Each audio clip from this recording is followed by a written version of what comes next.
ഗാസയിൽ ഇപ്പോഴും ആക്രമണങ്ങൾ നടത്തുന്ന ഇസ്രയേലിനെ സമ്മർദ്ദത്തിലാക്കാൻ പുതിയ തന്ത്രവുമായി ഹമാസ് എത്തിയിരിക്കുകയാണ്. വീണ്ടും ഗാസയിൽ ഇസ്രയേൽ വ്യോമാക്രമണം സജീവമാക്കിയ സാഹചര്യത്തിലാണ് ഈ പുതിയ നീക്കം. ഹമാസിന്റെ പ്രധാന നേതാക്കളെയും സൈന്യത്തിലെ ഉയർന്ന ഉദ്യോഗസ്ഥരെയും എല്ലാം ഓരോന്നായി തെരഞ്ഞുപിടിച്ച് ഇസ്രയേൽ സൈന്യം കൊലപ്പെടുത്തിയിരുന്നു. അതോടെയാണ് ഹമാസ് സംഘം അവരുടെ കസ്റ്റഡിയിലുള്ള ഒരു ഇസ്രയേൽ ബന്ദിയുടെ വീഡിയോ പുറത്തുവിടുന്നത്. തന്റെ ജീവന് വേണ്ടി യാചിക്കുന്ന ആ ബന്ദിയെയാണ് ആ വീഡിയോയിൽ കാണാൻ കഴിയുന്നത്. സമയം അതിക്രമിച്ചിരിക്കുകയാണെന്നും തന്നെ എങ്ങനെയെങ്കിലും അവിടെ നിന്നും രക്ഷിക്കണമെന്നുമാണ് അയാളുടെ അഭ്യർത്ഥന.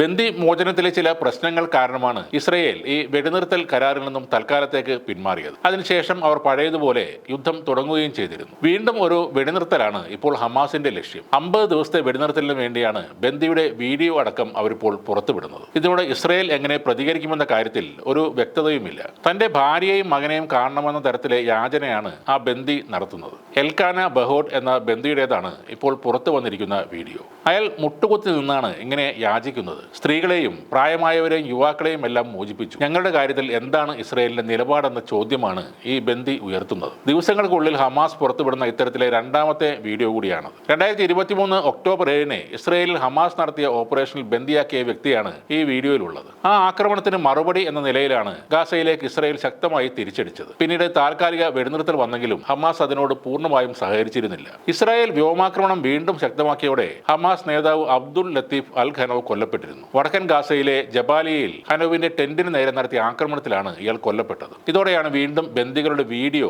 ഹമാസ് പുറത്തുവിടാൻ തുടങ്ങിയത്. എനിക്കെന്റെ മക്കളെയും വീട്ടുകാരെയും കാണണമെന്ന് പറഞ്ഞുകൊണ്ട് ഹമാസിന് മുന്നിൽ കൈകൾ കൂപ്പി കരയുകയാണ് ഇസ്രയേലി തടവുകാർ. ഈ വീഡിയോ പുറത്തുവിട്ട് ഇസ്രയേലിന് മുന്നറിയിപ്പ് നൽകുന്ന ഹമാസിന്റെ ലക്ഷ്യം വെടിനിർത്തൽ തന്നെ ആയിരിക്കാം. ഈ കഴിഞ്ഞ ഒരു വർഷത്തിനിടെ ഹമാസ് സംഘടനയുടെ രാഷ്ട്രീയ സമിതിയിലെ 20 അംഗങ്ങളിൽ 11 പേരെയും ഇസ്രയേൽ കൊലപ്പെടുത്തിയിരുന്നു. ആ സാഹചര്യത്തിലാണ് വെടിനിർത്തലിന് വേണ്ടി ബന്ദികളെ അടക്കം കരുവാക്കി ഹമാസ് സമ്മർദ്ദം നടത്തുന്നത്. അതിനിടെ ഗാസയിൽ ഹമാസ് വിരുദ്ധ പ്രതിഷേധവും നടന്നിരുന്നു. എന്നാൽ ഗാസയിലെ ജനങ്ങളുടെ പ്രതിഷേധം ഹമാസിനെതിരെ അല്ലെന്നും മറിച്ച് ഇസ്രയേലിനും യുദ്ധത്തിനും എതിരെയാണെന്നും ഹമാസ് പ്രതികരിച്ചിരുന്നു. പ്രതിഷേധത്തെ ഹമാസിനെതിരായി ചിത്രീകരിക്കുകയാണെന്ന് ഹമാസ് വക്താവ് ബാസിം നെയ്മാണ് പറഞ്ഞത്. പലസ്തീനിലെ ജനങ്ങൾ ഹമാസിനെതിരാണെന്ന് വരുത്തി തീർക്കാനുള്ള ശത്രുക്കളുടെ ശ്രമമാണ് ഇതെന്നും ബാസിം നെയ്ം പറഞ്ഞു. ഇസ്രയേലുമായുള്ള യുദ്ധം ആരംഭിച്ചതിന് ശേഷമുള്ള ഏറ്റവും വലിയ ഹമാസ് വിരുദ്ധ പ്രതിഷേധമാണ് നടന്നതെന്നും 100 കണക്കിന് പലസ്തീനികൾ അന്ന് തെരുവിലിറങ്ങിയെന്നും മാധ്യമങ്ങൾ റിപ്പോർട്ട് ചെയ്തിരുന്നു. നിലവിലുള്ള സംഘർഷം അവസാനിപ്പിക്കണമെന്നും ഹമാസ് അധികാരത്തിൽ നിന്നും പുറത്തു പോകണമെന്നും പ്രതിഷേധക്കാർ ആവശ്യപ്പെട്ടതായും വാർത്തകളുണ്ടായിരുന്നു. ഗാസ മുനമ്പിന്റെ വടക്കൻ ഭാഗത്തുള്ള